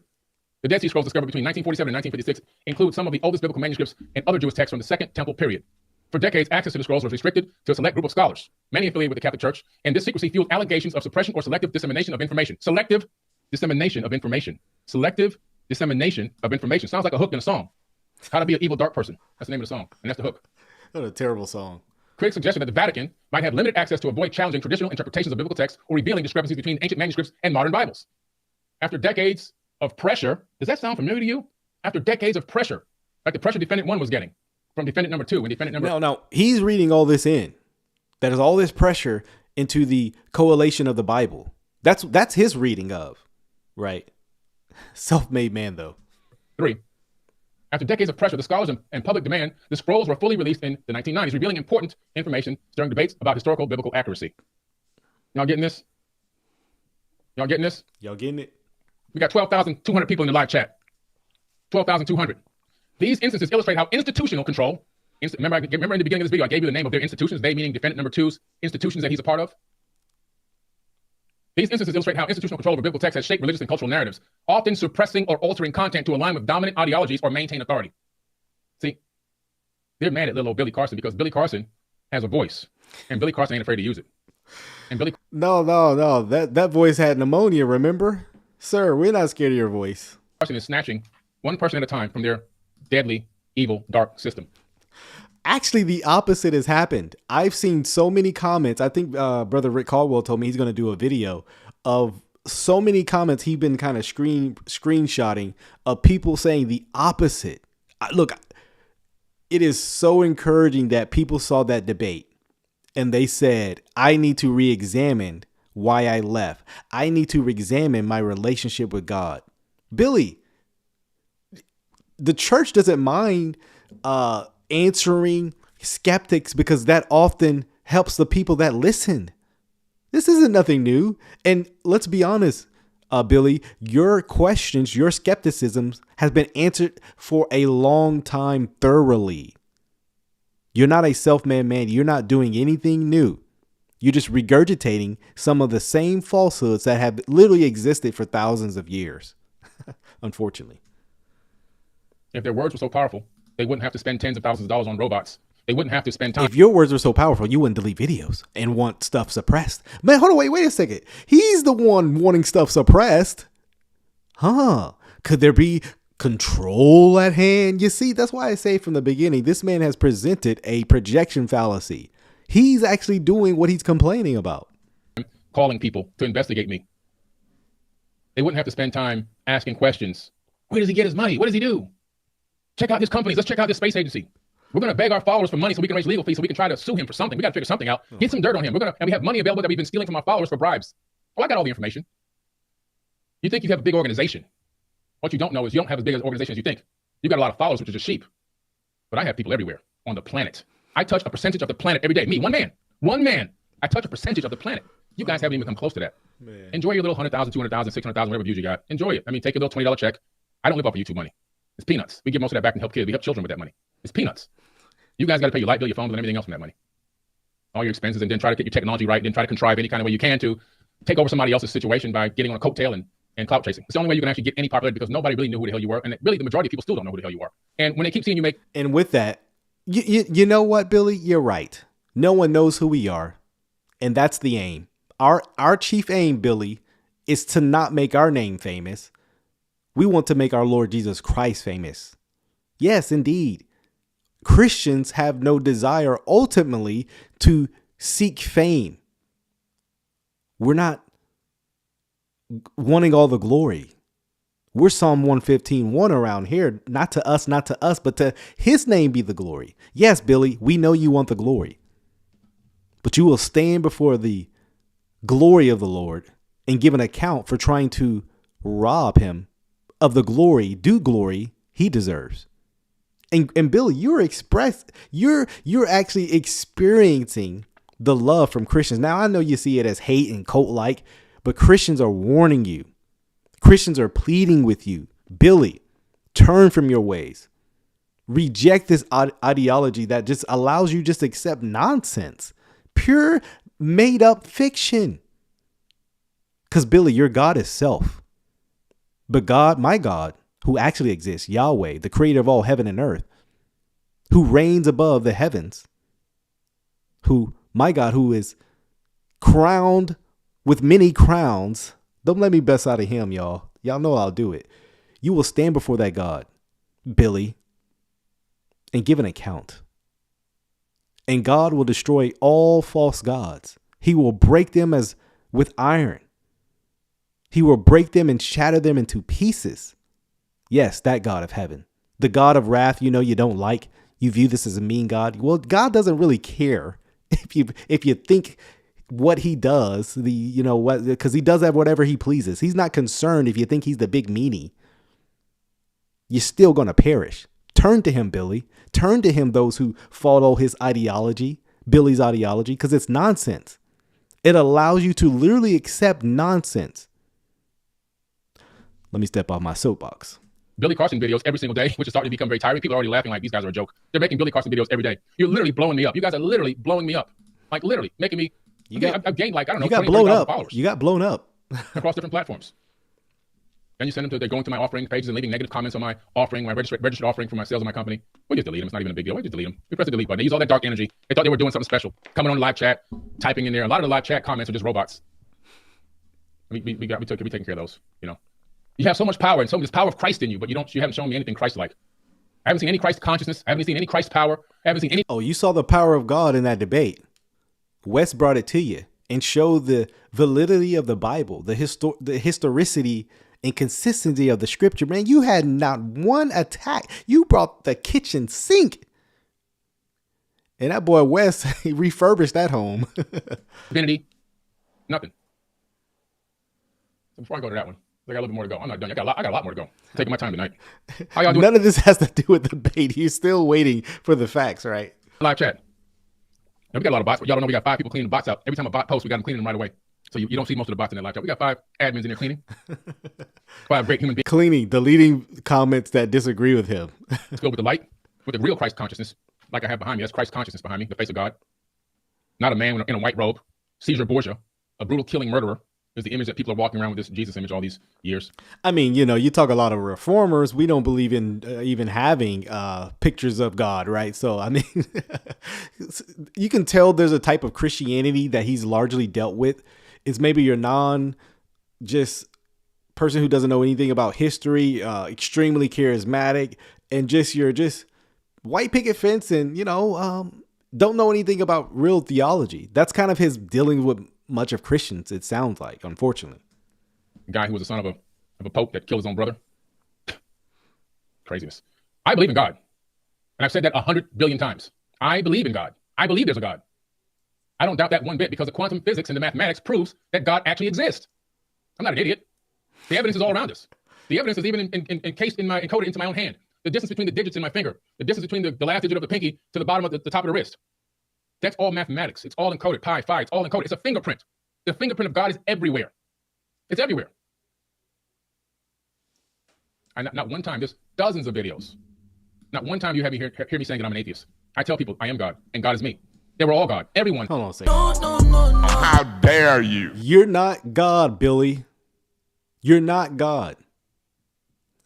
Let me just say this. If you were God, bro, that would be a hopeless situation, because what kind of God doesn't know basic information? I mean, you were wrong about so much. And you're God? No, sir. You're a fraud, not God. Has the power of Christ inside of them. It's about Christ consciousness. And this whole idea of Christ consciousness is not a Christian concept. It is new thought in its origin. I mean, many people who aren't Christian affirm new thought. I mean, you may recognize somebody who affirmed new thought ideology, and that's Carlson Pearson. Carlson Pearson affirmed new thought. I mean, you don't have to be Christian to affirm this new thought idea. That's exactly what this is. That you yourself are God and have the power, right? That's what, and that's from the new thought perspective. That's all Christ came to do, was to show you how you can do it. It's just nonsense. Understand the mission that he was on? Do you understand the peace that he wanted to bring to people spiritually, to have them seek the light and become the light and operate within the light? How come I can see that and understand that, but you guys can't? And you're wrapped up in the actual religion itself. You're operating in pure, unadulterated darkness. Extremely evil, conniving, manipulating. You don't believe in your own stuff that you guys teach and preach. Because if you did, you would not need to spend hundreds of thousands of marketing dollars to attack one person and track a person down, making all these contrived phone calls and offering bribes to people. And yes, we have witnesses on that, by the way, all entered into evidence. And you wouldn't have to do that if you really truly believed in your power and the power of your Christ and your God. It tells me that you don't believe in God and you don't believe in the power of Jesus either. You're just out here floating, fabricating things and doing darkness in the name of God, which is even worse. Even worse. You're pissed off at me because I have a different perspective of God than you do. And it's pissing you off so much to the point where you're willing to jeopardize your own freedom, your actual real freedom, and your bank account to attack in a very dark way. Now, who's the one that's actually mad, right? Who is the one that's actually mad? I mean, it's him. He's playing the victim. Again, there's so much more. Shout out to Chavez. He says, if Billy's a god, I'm John Cena. Stop it, right? Yeah. You got to stop doing that. You've got to stop doing that. I mean, there's so much more. Maybe we can do a part 2. Let's see where we're at right now. Okay. Y'all want to do a part 2 or just kind of just let Billy float off into his God back there? I mean, y'all let me know. 1, if you want to do a part 2. 2, if you're like, Billy's just crazy, we can move on. I mean, I'm up for either or, right? Yeah, I like what Susie Q says. We're not upset with old Billy Goat. We pity him. Yeah, that's right. Yeah, I pity Billy. That this man is so deceived. He's so deceived. It's unfortunate that he can't even see his own deception, right? Pastor Trey says, we want John Hannah. Well, send me something else. I'll definitely do that. That's hilarious. Oh, man. Yeah, Billy went on for 3 hours. Move on. I agree. Yeah, and the ultimate evidence is this man literally deleted the video. Literally deleted the video. Well, look, guys. So much out there. Look. False Teacher of the Year Award is going to be crazy this year. My God. No. It's going to be crazy. By the way, you want to get you a shirt. Look, we have the official All Things Theology hoodie. Look, let me know if you like it. Let me show this to you. How do you like it? How y'all feeling that? Y'all feeling it? This live is long. Yeah, it's long. Yes. All right, I'll move on. I'm done with Billy. Get you a All Things Theology hoodie. Get you All Things Theology or sweater. This isn't a hoodie. This is a sweater. I like it, man. It feels great. It looks good. Matter of fact, I got the shirt to go with it too. Let's see. I got the shirt to go with it too. Look at that. Go on and get y'all one, man. Go on and get y'all one. kateuptrue.com. Go to the store section. People put it up. And so, yeah, look, we got a lot to talk about, a lot coming out. It's going to be wild. Oh, man. I wanna tell y'all some stuff that's going to happen, but look, we're going to keep it there. We're going to keep it there. A lot to talk about, a lot to come shortly. Guys, I hope you guys have a wonderful, wonderful rest of your day. Till the next time, grace and peace.